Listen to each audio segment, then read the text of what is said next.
ହର୍ ଘର୍ ତ୍ରିରଙ୍ଗା 2026 ଅଭିଯାନ ଉପଲକ୍ଷେ ଆଜି ଝାରସୁଗୁଡ଼ା ଜିଲ୍ଲା ପ୍ରଶାସନ ତରଫରୁ ଏକ ଭବ୍ୟ ଜିଲ୍ଲାସ୍ତରୀୟ ତ୍ରିରଙ୍ଗା ପଦଯାତ୍ରା ଆୟୋଜିତ ହୋଇଯାଇଛି। ସକାଳ 8ଟା ଘଣ୍ଟିକା ସମୟରେ ଜିଲ୍ଲାପାଳ କାର୍ଯ୍ୟାଳୟ ପରିସରରୁ ଏହି ବିଶାଳ ପଦଯାତ୍ରାର ଶୁଭାରମ୍ଭ କରାଯାଇଥିଲା। ଏହି ଭବ୍ୟ ସମାରୋହର ମୁଖ୍ୟ ଅତିଥି ଭାବେ ମାନ୍ୟବର ବିଧାୟକ ଶ୍ରୀଯୁକ୍ତ ଟଙ୍କଧର ତ୍ରିପାଠୀ ଯୋଗ ଦେଇଥିଲେ।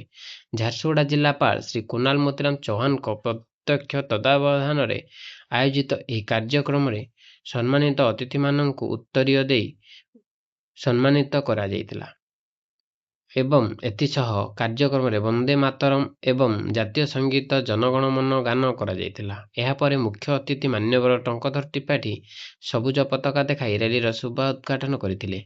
ଏହି ରାଲିଟି କିଷାନ ଛକ, ପୁରୁଣା ବସଷ୍ଟାଣ୍ଡ ଛକ ଏବଂ ଝଣ୍ଡା ଛକ ଦେଇ ପରିକ୍ରମା କରିବା ପରେ ମନମୋହନ ଏମଇ ସ୍କୁଲ ପଡ଼ିଆରେ ସମାପ୍ତ ହୋଇଥିଲା। ଏହି କାର୍ଯ୍ୟକ୍ରମରେ 4000ରୁ ଅଧିକ ଜନସାଧାରଣ, ଛାତ୍ରଛାତ୍ରୀ, ସରକାରୀ ଅଧିକାରୀ ଏବଂ ଗଣମାଧ୍ୟମ ପ୍ରତିନିଧିମାନେ ସାମିଲ ହୋଇ ଜାତୀୟ ପତାକା ପ୍ରତି ଅପୂର୍ବ ଉତ୍ସାହ ପ୍ରଦର୍ଶନ କରିଥିଲେ।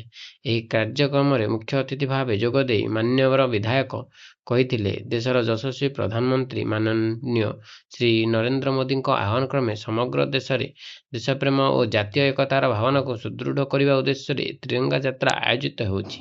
ଏହି ଅବସରରେ ଆଜି ଝାରସୁଗୁଡ଼ା ଆୟୋଜିତ ଜିଲ୍ଲାସ୍ତରୀୟ ତ୍ରିରଙ୍ଗା ଯାତ୍ରାରେ ଯୋଗଦେଇ ଦେଶର ଗୌରବମୟ ଜାତୀୟ ପତାକା ପ୍ରତି ସମ୍ମାନ ଓ ଦେଶଭକ୍ତିର ଭାବନାକୁ ଆହୁରି ଦୃଢ଼ କରିବାର ସୁଯୋଗ ପ୍ରାପ୍ତ ହୋଇଛି। ଏହି ଶୋଭାଯାତ୍ରାରେ ମୁଖ୍ୟ ଆକର୍ଷଣ ଥିଲା ପ୍ରାୟ 300 ମିଟର ଦୀର୍ଘ ବିଶାଳ ତ୍ରିରଙ୍ଗା ପତାକା।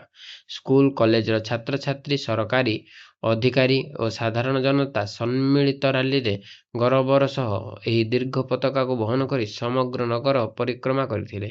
ଏହି ଅବସରରେ ମାନ୍ୟବର ମନ୍ତ୍ରୀଙ୍କ ପ୍ରତିନିଧି ଶ୍ରୀ ନବଲ ଅଗ୍ରୱାଲ, ମାନ୍ୟବର ସାଂସଦଙ୍କ ପ୍ରତିନିଧି ରଘୁନନ୍ଦନ ପଣ୍ଡା, ଜିଲ୍ଲା ପରିଷଦ ମୁଖ୍ୟ ଉନ୍ନୟନ ତଥା ନିର୍ବାହୀ ଅଧିକାରୀ ଶ୍ରୀ ବିଶ୍ୱରଞ୍ଜନ ନାୟକ, ଅତିରିକ୍ତ ଜିଲ୍ଲାପାଳ ଶ୍ରୀ ବ୍ରଜବନ୍ଧୁ ଭୋଇ, ଅତିରିକ୍ତ ଜିଲ୍ଲାପାଳ ରାଜସ୍ୱ ଲଲିତ ସୋରେଂ ଏବଂ ଓଏସପି ଦ୍ୱିତୀୟ ବାହିନୀର କମାଣ୍ଡେଣ୍ଟ ଶ୍ରୀ ପ୍ରସାଦ ତମାଙ୍ଗ ପ୍ରମୁଖ ଉପସ୍ଥିତ ଥିଲେ।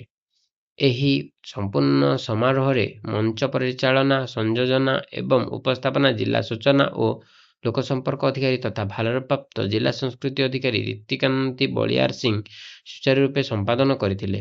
ଏଥିସହିତ ଜିଲ୍ଲା ଶିଶୁ ସୁରକ୍ଷା ଅଧିକାରୀ ସୁନନ୍ଦ ମହାରଣା ଏବଂ ଡେପୁଟି କଲେକ୍ଟର ତଥା ଜିଲ୍ଲା କ୍ରୀଡ଼ା ଅଧିକାରୀ ଅମୃତାଚାର୍ଯ୍ୟ ସଂଯୋଜନା କରି କାର୍ଯ୍ୟକ୍ରମକୁ ସଫଳ କରିବାର ପ୍ରମୁଖ ଭୂମିକା ଗ୍ରହଣ କରିଥିଲେ।